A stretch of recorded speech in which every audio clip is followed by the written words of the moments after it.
बंगळुरूमध्ये एचएमपीव्हीचा रुग्ण आढळलाय। या ठिकाणी हाय अलर्ट जारी करण्यात आल्याची माहिती मिळतेय। सध्या बंगळुरू विमानतळावर काय परिस्थिती आहे या संदर्भातली आपण माहिती जाणून घेणार आहोत। आमचे प्रतिनिधी रमेश जोशी आपल्या सोबत आहेत। तुम्ही सध्या बंगळुरूमध्ये आहात, त्यामुळे बंगळुरू विमानतळावर काय परिस्थिती पाहायला मिळते, कारण बंगळुरूमध्ये चीनमधील या नव्या व्हायरसचा पहिला रुग्ण आढळलाय।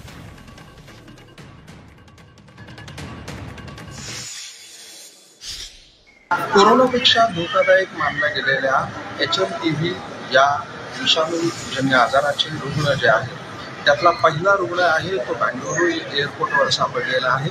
मी आता बंगळुरू एअरपोर्टवर उभा आहे। बंगळुरू एअरपोर्टवर जर तुम्ही पाहिलं तर कोणत्याही प्रकारची स्क्रीनिंग होत नाही। मी स्वतः या ठिकाणाहून स्क्रीनिंग करून आलेलो आहे, पण माझी कोणतीही मेडिकल चेकिंग झाली नाही। सुरक्षात्मक जी तपासणी असते ती झाली, पण हा जो रुग्ण सापडलेला आहे तो बहुतेक परदेशातून आला असावा।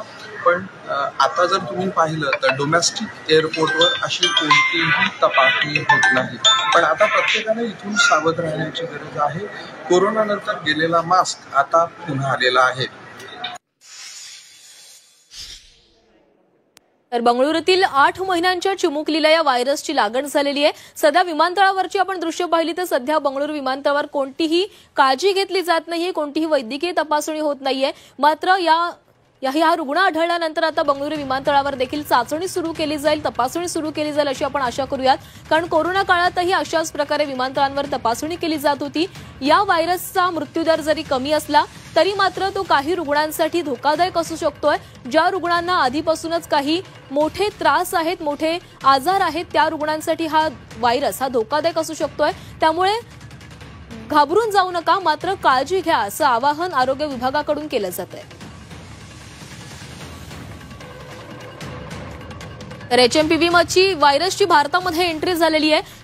चीनमध्ये या व्हायरसनं थैमान घातलेलं आहे आणि आता या व्हायरस हा भारतामध्ये आलेला आहे। भारतातील बंगळुरूमधील 8 महिन्यांच्या चिमुकलीला या व्हायरसची लागण झालेली आहे। या चिमुकलीवर सध्या रुग्णालयामध्ये उपचार सुरू आहेत। सर्दी होणं, खोकला असे प्राथमिक लक्षणं या व्हायरसमध्ये दिसून येतात।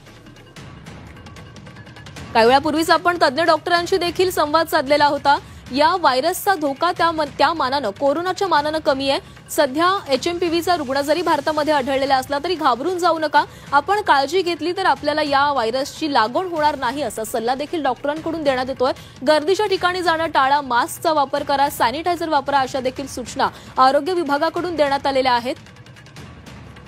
तसंच आपल्याला जर सर्दी खोकला होत असेल तर आपण त्वरित डॉक्टरांचा सल्ला घ्यावा अशी देखील सूचना देण्यात आलेल्या आहेत।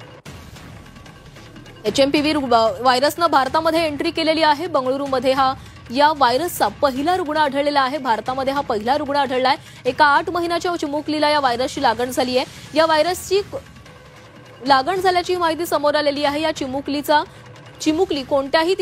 खरं तर ती कोणत्याही परदेशात चीनमधून आलेली नव्हती। तिचा कुठलाही तसा डेटा समोर आलेला नाहीये। त्यामुळे आता बंगळुरूमध्ये कशा प्रकारे तपासणी केली जाते, कशी माहिती गोळा केली जाते याकडे लक्ष लागलेलं आहे।